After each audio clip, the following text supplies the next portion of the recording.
Kia ora. Welcome to episode 3 of my journey to create a tiny home community in Nelson.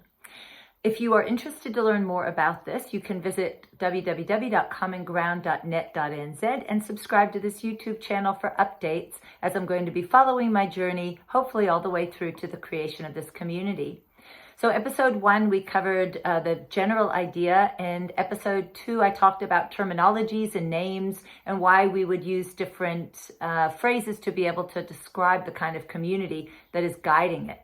This edition is on land or possible land and council, the first interactions that I've had.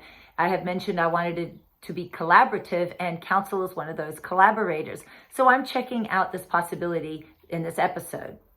So I did hear from one of the counselors, who's a friend of mine, that perhaps that the campgrounds in Nelson, the Mai Tai and the Brook campgrounds, could be a potential because there's land that is available there for camping, and could it be extended to a tiny community? So I drove out on my bike to the Mai Tai campground just to check it out visually, and I did see actually quite a bit of land that was not being used in the campground. We are at the height of summer, height of holiday season, and so I still saw that campground, I guess it's almost at full, well, I guess there's as many people as would come here during the year, and there was still plenty of space in that property.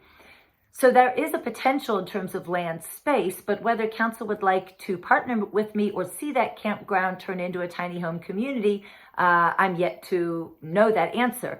But I do have an invitation to present to the subcommittee, the Housing and Urban Development Subcommittee of the Nelson City Council on the 3rd of March. I've only got 10 minutes to present at the beginning of their meeting, and so I've really got to put together a fantastic presentation that outlines what would be the benefits for council to give such an opportunity. And I've already mentioned in the last episode what some of those benefits would be.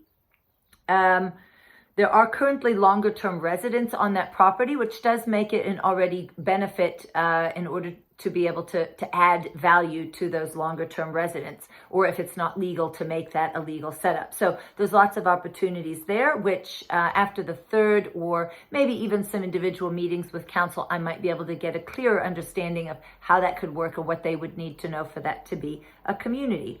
Because I mentioned I'd like to explore the community land trust model, it might be a way to be able to hold that in perpetuity, so it's not bought by the council, but it is just the way that it would be leased.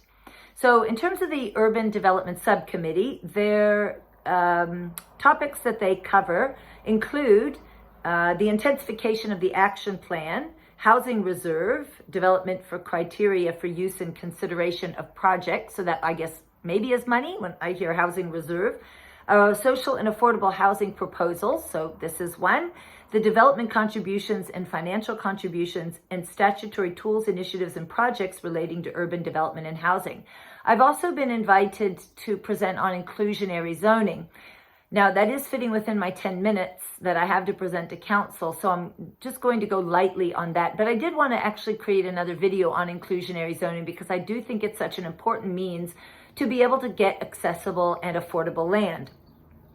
So just to be covering a little bit here of what that means before I have a longer video on it.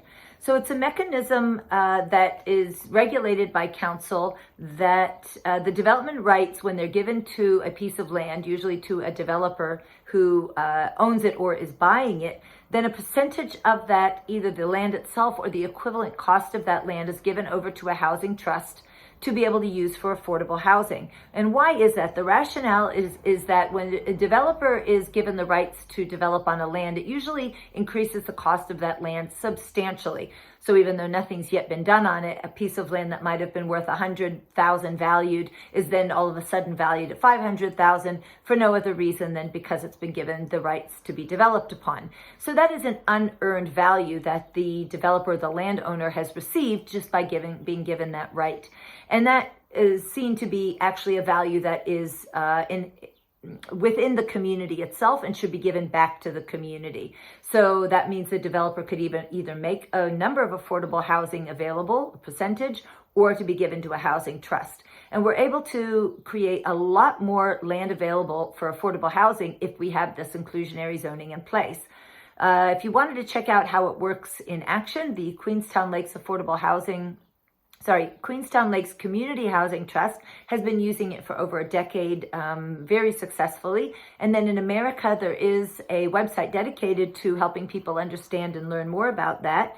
Inclusionaryhousing.org. So you can check that out to learn more about how that mechanism works.